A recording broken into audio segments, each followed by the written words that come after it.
Bismillahirrahmanirrahim.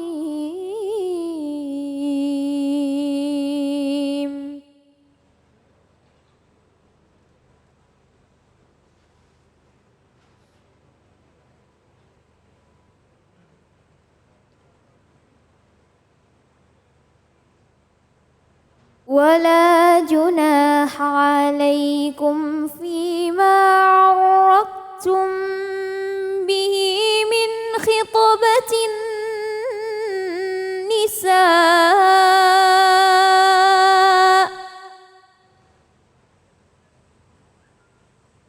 أو أكننتم في أنفسكم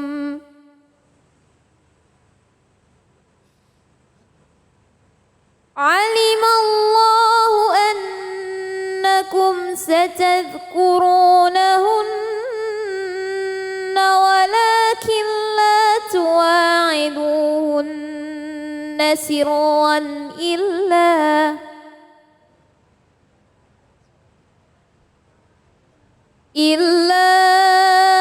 أن تقولوا قولا معروفا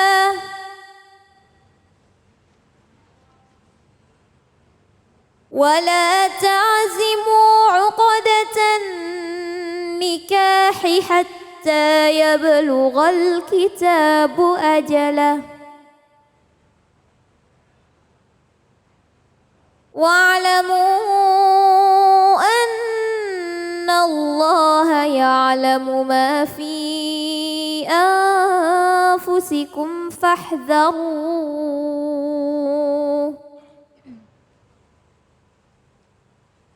واعلموا أن الله غفور حليم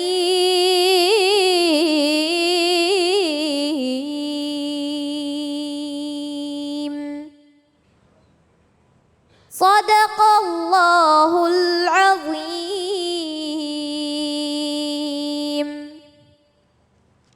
Sadaqallahul Azim. Tadi Ustazah Khaila sudah membacakan Surah Al-Baqarah ayat 235. Bicara mengenai pernikahan, menjelang pernikahan seringkali kita mendapatkan ujian. Bahkan tidak jarang menjelang pernikahan itu dikatakan sebagai masa-masa kritis yang menyebabkan ada yang bisa lanjut menjalankan pernikahan, bahkan ada juga akhirnya gagal tidak jadi pernikahan. Nah, banyak permasalahan dari mulai perbedaan kultur, perbedaan suku, perbedaan latar belakang, dan ada juga ya yang memaksakan sebuah pernikahan karena perbedaan agama. Bagaimana Islam menyikapi ini? Untuk itu hadir bersama kita guru kita, Ketua MUI Bidang Fatwa, Profesor Dr. Kiai Haji Asrorun Niam. Silahkan, Fadhol Kiai. Terima kasih. Bismillahirrahmanirrahim. Assalamualaikum warahmatullahi wabarakatuh. Waalaikumsalam warahmatullahi wabarakatuh. Bismillah, alhamdulillah. Alhamdulillahilladzi ahalla lana an-nikah wa harrama alaina as-sifah. Wassalatu wassalamu ala Rasulillah wa la haula wa la quwwata illa billah. Rabbi shrah li sadri wa yassir li amri wahlul 'uqdatam min lisani yafqahu qawli wa ba'du. Hadratal kiram, jamaah Masjid Al-Hikmah dan juga pemirsa iNews dimanapun berada. Alhamdulillah. Siang hari ini kita masih diberikan kesehatan dan juga kesempatan untuk mudzakarah. Salah satu tema yang menarik adalah tema soal pernikahan. Karena itu bagian dari fase siklus kehidupan kita. Untuk kepentingan ibadah dan juga kepentingan menjaga keturunan. Dan salah satu di antara 5 hal yang Islam sangat menjaganya, dan di atasnya bangunan hukum Islam ditegakkan, itu ada namanya hifdzun nasli, menjaga keturunan. Dan salah satu upaya untuk menjaga keturunan itu dengan melangsungkan perkawinan. Makanya perkawinan adalah peristiwa ibadah yang diatur secara rinci aturan-aturannya. Untuk kepentingan apa? Untuk kepentingan kemaslahatan kita. Ayat Al-Quran yang tadi dibacakan oleh Qari'ah, Surah Al-Baqarah 235. Berbincang tentang apa? Berbincang tentang aturan pernikahan, khususnya terkait dengan pranata sebelum akdun nikah, yaitu terkait dengan khidbah yang tadi sekilas sudah dibicarakan. Ada beberapa kandungan di dalam ayat Al-Quran ini. Wala junaha alaikum fima arradtum bihi min khidbatin nisa'i au aknantum fi anfusikum. Enggak ada dosa. Dalam konteks apa ini? Konteks ketika seseorang pengen mengajukan lamaran perkawinan. Kepada siapa? Kepada orang yang memang memungkinkan untuk bisa dilamar. Kalau ngelamar istri orang nggak boleh, dosa. Sekalipun dengan isyarat-isyarat, tidak boleh. Tetapi kalau ada perempuan sudah menikah dan suaminya meninggal atau sudah cerai, dia di dalam masa iddah. Masa iddah itu apa? Masa menunggu. Itu juga bagian dari fikih munakahah yang harus difahami oleh setiap muslim dan juga muslimah.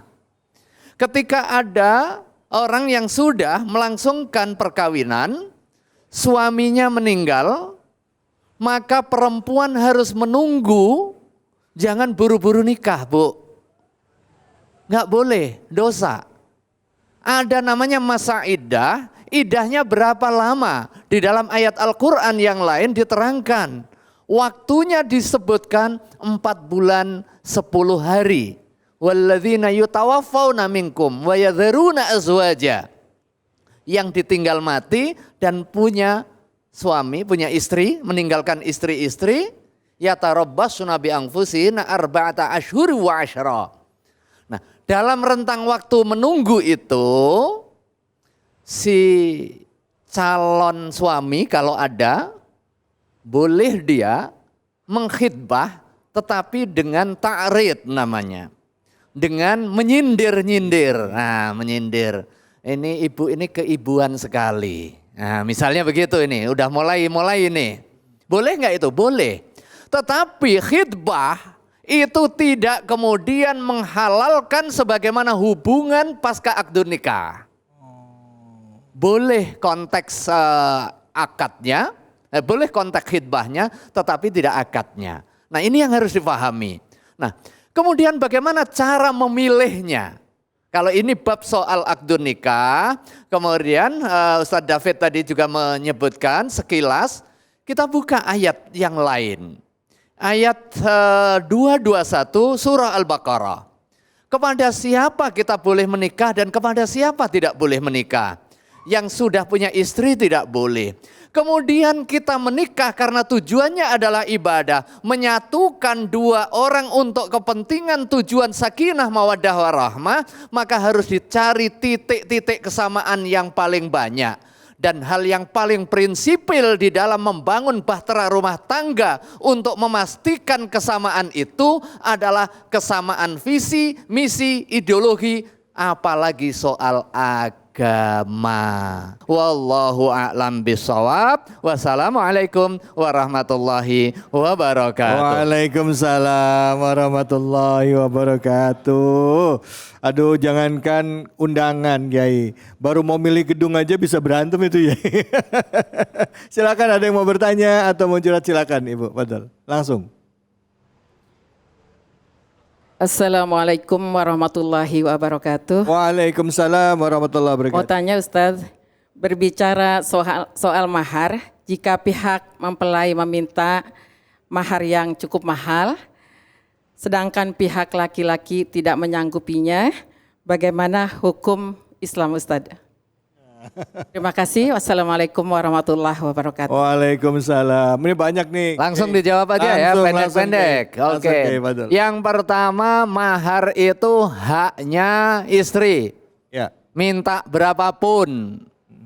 Tapi kan disesuaikan dengan dirinya, ya enggak? Kalau dirinya rata pantasnya sekelasnya itu 2 juta, ya jangan minta 2 miliar. Makanya ada namanya mahar musamma, ada namanya mahar misli. Apa? Musamma? Nah, mahar musamma, mahar misli. Mahar yang disebutkan eksplisit permintaannya, ada kalanya enggak disebutkan secara eksplisit. Itu misli dicari yang sepadan. Dengan tokoh yang seperti ini pantasnya 200 juta pantas apa tidak? Nah gitu.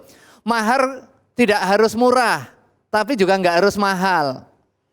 Rasulullah SAW maharnya besar karena punya uang cukup. Tetapi jangan sampai mahar ini menjadi barrier, menjadi penghalang untuk melangsungkan akad nikah. Tapi sebaliknya jangan juga meremehkan. Karena mahar itu bagian dari komitmen si lelaki menjadi penanggung jawab di dalam kehidupan rumah tangganya. Terima kasih Kiai, terima kasih pemirsa. Setelah ini kita akan bahas lagi mengenai ujian-ujian menjelang pernikahan. Ya, seperti apa saja dan bagaimana Islam menyikapi tentang niatan atau ibadah yang kita sebut sebagai pernikahan ini. Jangan kemana-mana, tetaplah di sini di Cahaya Hati Indonesia.